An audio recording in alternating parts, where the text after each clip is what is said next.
Okay, I gotta level with you guys. I made a pretty super massive mistake with my base that we have to fix. And things are gonna end up looking quite a bit different. Hello everyone, I'm Kibitz and welcome back to Satisfactory, where last time we finished up unlocking everything else in the game, so that now we can start thinking about how to produce turbo motors. But of course, to make turbo motors, we're gonna need a lot of everything. A lot of everything. Because mainly, the turbo motors need these radio control units, and they can take like supercomputers, crystal oscillators, these heat sinks that we'd have to produce, like, oh my gosh. So much madness, it's insane. And also our power draw is gonna be absolutely bonkers as well, because the power we're using right now is pretty much our idle factory usage. Like, that's the power draw we're using without even running any of our major production lines. So there is a ton of stuff we still have to figure out here. Like why you haven't left a like yet.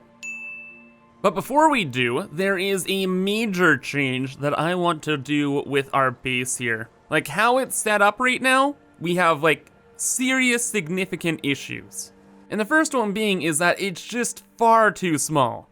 Like the very base foundation is about 60 by 60 tiles wide, and then it gets smaller in the next layer, and then even smaller when we get to this top layer that we've been working on. And we still have like thousands of machines to create, half of which are gonna be refineries, and they take up an insane amount of space just themselves. And then our item transportation methods are just all over the place right now. Like they're efficient, but it's looking just weird. So we have like the front of our base, which is looking fantastic, and then behind our base, it's just towers on towers and bridges everywhere, and it's getting a little too wacky. And I was kind of certain that these 7 like major towers behind the base would be enough, but we made our other train station, and everything just went even crazier.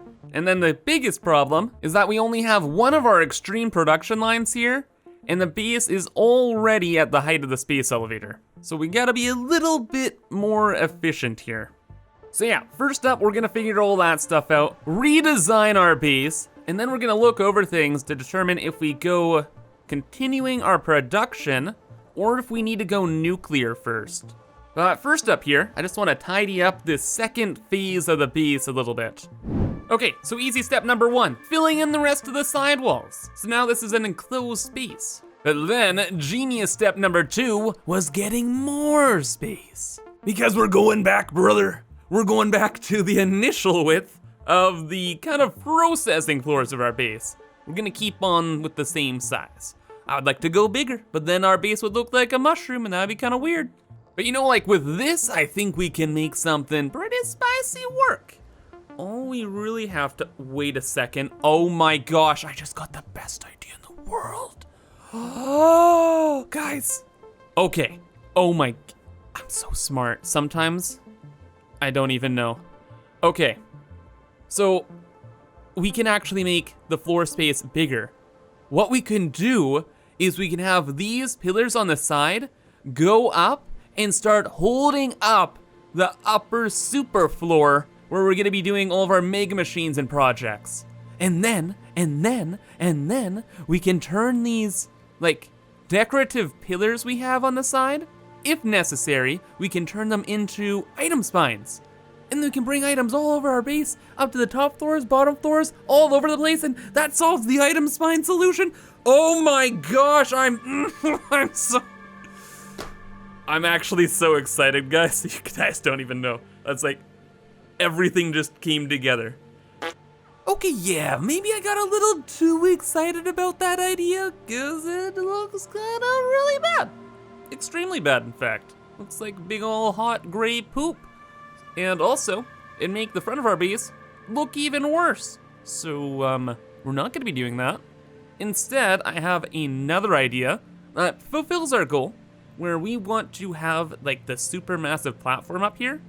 And that's just by copying what we did down here, where we have like the ramps, which is better illustrated on the other side where we actually do have the ramps. But yeah, we have these ramps just holding up the next bunch of floors. And that should be good. Yeah, no, JK, it actually looks amazing. I knew it would. Totally, 100%, just like the last idea. 100% best idea ever. But this one legitimately does look like really good. I went ahead, I did all the sides of it as well. Like, this is what we're going with. This is neat.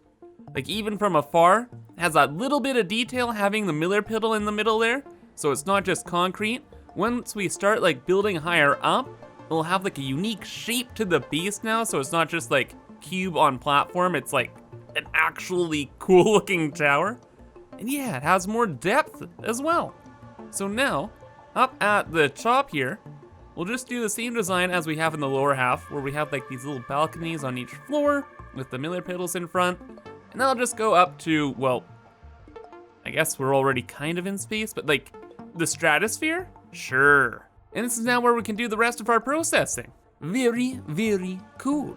I didn't end up getting as much floor space as I kind of wanted though. Like I tried a few designs, like keeping in like this corner here, or bringing this out a little bit further.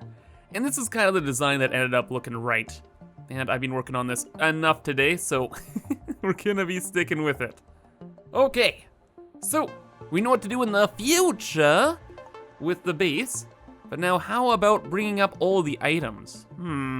Yeah, the one good thing with that poopy design is that we had the solution to bring up all the items up and down. Now we have to revisit that. Though I do have a pretty decent solution as well. And that is just making one more super spine. Like infinitely expandable super spine that will bring up everything we could possibly imagine. This thing will be huge, like it will deal with everything. So right at the direct back of our base here, we are going to make a spine that encompasses both those two little spines you see down there, and then goes all the way up the rest of the factory. It will be super massive, we'll have multiple spines inside it, we'll be able to reorganize stuff as well, and it's gonna be perfect. Absolutely perfect. And not only that, but also I didn't really want to build more like random towers just all throughout like the field here. It'd be just a little weird.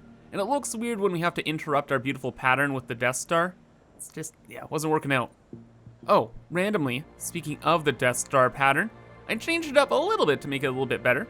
And whereas before, I'd overclocked a couple of these fuel gens, that's how we're getting like 0.1 megawatts. Instead, I underclocked them, and I stored a bunch of fuel in here. So now we have a bunch of extra fuel storage containers in case our power goes out. Yee. Because these pillars kind of displaced a bunch of fuel generators before, that's why they're like overclocked, and then we had the space, and yeah. Wild story, I cut it out of an old video, but now you're caught up, and now you see this. So next time, if there is another power outage, we will have so much backup turbo fuel, it'll be super easy just to reconnect everything and get back going. Best case scenario, we don't find out. Anyway though, with the Mega Spine, it's gonna be mega simple. We just make this sort of design about 3 times bigger. Okay, but actually we're not gonna really move ahead very far with this project. I just kind of made the outline of it, and later on, once we actually need to bring more items up, we'll start to develop it more.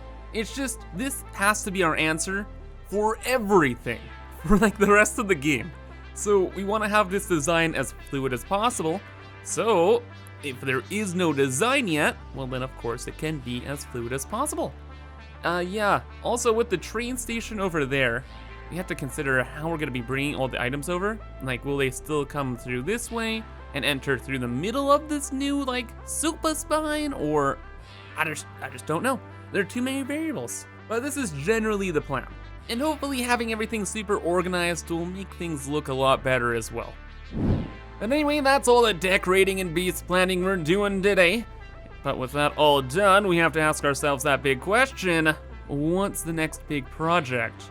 There's only really 2 options. Since we're working towards turbo motors need the big spicy radio control units.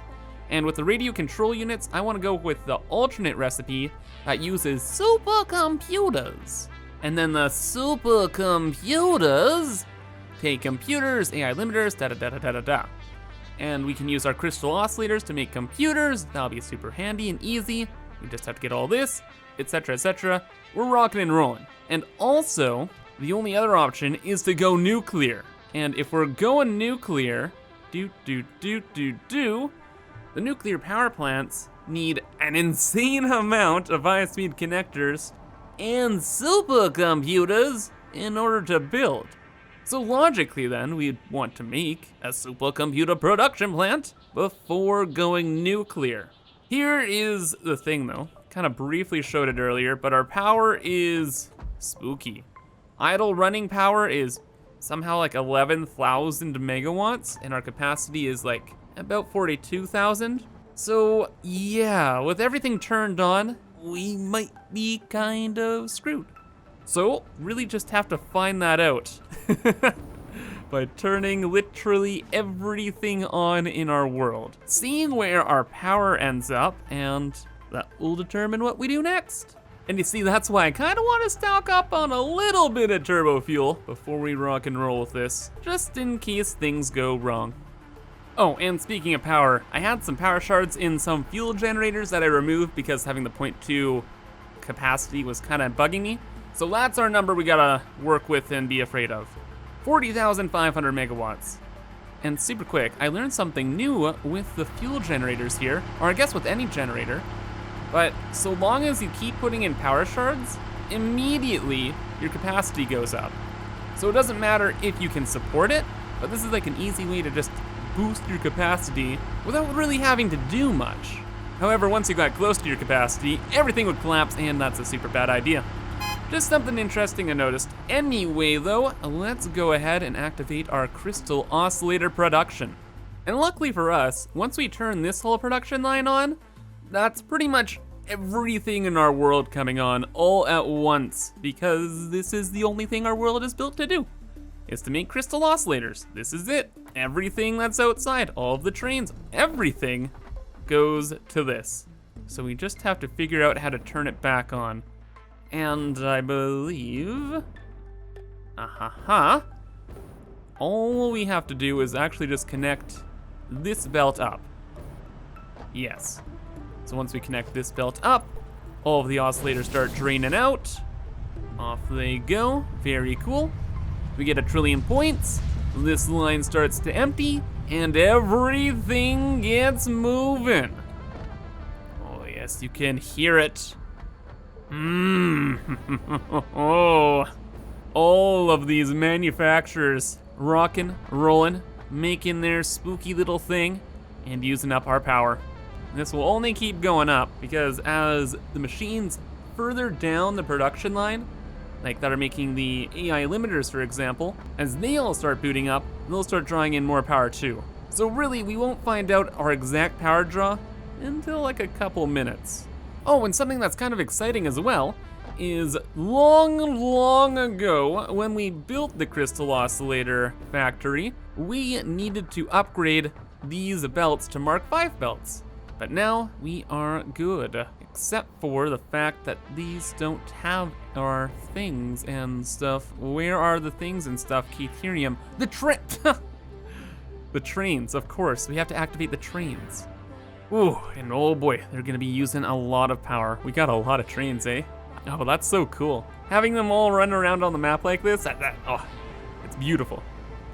And trucks, you're okay too when you're not flipping out. But okay though, with the trucks moving and grooving too, that means, yeah, everything will be running. The trains will unload, the fuel plants will be going, making packaged fuel for the trucks to use. All the refineries at this train station are rocking and rolling. Yeah, it's go time, brother. Where are we at so far? It's only been like 10 minutes. It's looking like we're at 22,000 megawatts of consumption. It's only going to go higher. Yeah, that'll be spooky. Now for now though, and let's go back to base, look at its beautiful new design, and hang out for a bit. Maybe remember to leave that like, huh? Oh, or almost die. Super quick though, we gotta check how many points we're getting with the crystal oscillators. We're making about 262 per minute now that everything's at full speed, so we must be making like a quadrillion points now. I forget how many we're making before, but I'm just gonna assume we're making a billion more. All right, but let's go and find out where is everything right over here. Make your guesses in the comments below, but what are we at? 1,450,000 per minute. And then as the bin was emptying, we're around 2 million. But yeah, about 1,300,000, 1,400,000 points per minute. That's gonna be quite a few tickets. Yeah, we are at 14 now. I don't know what we're at when we started, but here we are now, right? And oh boy, we're gonna be getting more doggo statues in no time. Anyway though, we're in a spooky zone, I'll be honest. The highest I've seen it get to is about 29,000 megawatts of production and consumption. So when we're done the supercomputer stuff, that will probably be about 12,000 megawatts, or 10,000, 12,000-ish, because we have to set up a new plastic plant for that and do a whole lot of other memes. So it's really, really, really, really, really close. 299,400 I saw there, that was actually the new most. Anyway, so I don't know what to do. I'll be honest, I just don't really know what to do. I think the smart play would actually be to go nuclear first. Though it would be a little inconvenient because we'd have to set up a temporary supercomputer factory. Or not really a temporary one, we already have one. We're just gonna have to hand feed materials for supercomputers. I already have that going actually. We have about 200 here, and we're just hand feeding materials into this. So it can happen. It'd be inconvenient, like I said, but it can happen. And then we'd avoid having a power outage. But then having a power outage in our base again is kind of a fun meme. So, goodness gracious. Definitely some pros and cons to balance out here. And you know what? I think I'll just leave it up to you guys. So yeah, let me know in the comments what the next move is, and the next episode will get started. But anyway, thank you all for watching, and I hope you enjoyed. But have a fantastic rest of your day, and bye-bye.